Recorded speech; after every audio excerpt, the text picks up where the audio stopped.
Ne pas pouvoir avoir le temps pour mes enfants, c'était ma plus grosse crainte. La seule chose qui aurait pu me faire sortir du métier de professeur une fois que j'ai commencé, ça aurait été d'avoir ce manque de temps, et c'est pas le cas.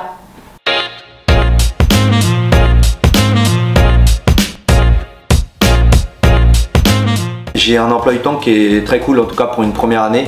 Je travaille sur les 5 jours, du lundi au vendredi. Le fait que mes heures soient dispatchées sur les 5 jours de la semaine, ça fait que j'arrive à trouver des demi-journées de libre dans ma semaine pour faire le point, préparer mes cours. La chance que j'ai dans mon emploi du temps, c'est qu'un lundi sur deux, j'ai pas cours.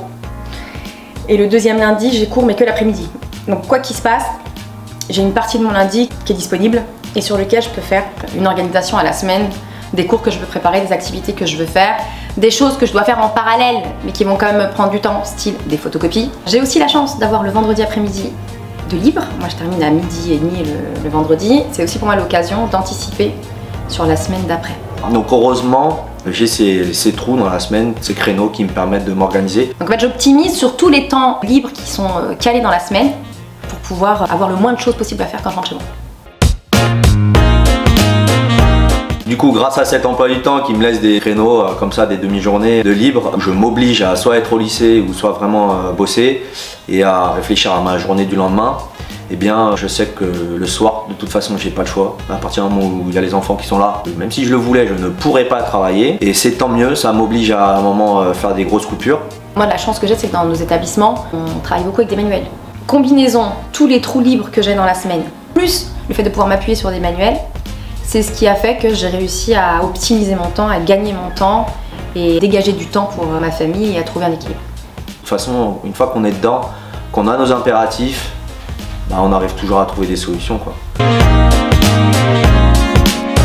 À partir du moment où tu commences un nouveau boulot, surtout dans le cadre d'une reconversion, surtout pour devenir prof, je savais très bien que j'aurais à faire des choix. C'est le métier qui m'a le plus fatiguée physiquement. Moi, les premiers jours, je rentrais chez moi, j'avais qu'une seule envie, c'était dormir. Mais en termes d'épuisement moral, il n'en est rien parce que je sais que je suis à ma place, j'aime ce que je fais, j'adore même ce que je fais, je sens que je suis utile, que j'ai un vrai rôle à jouer.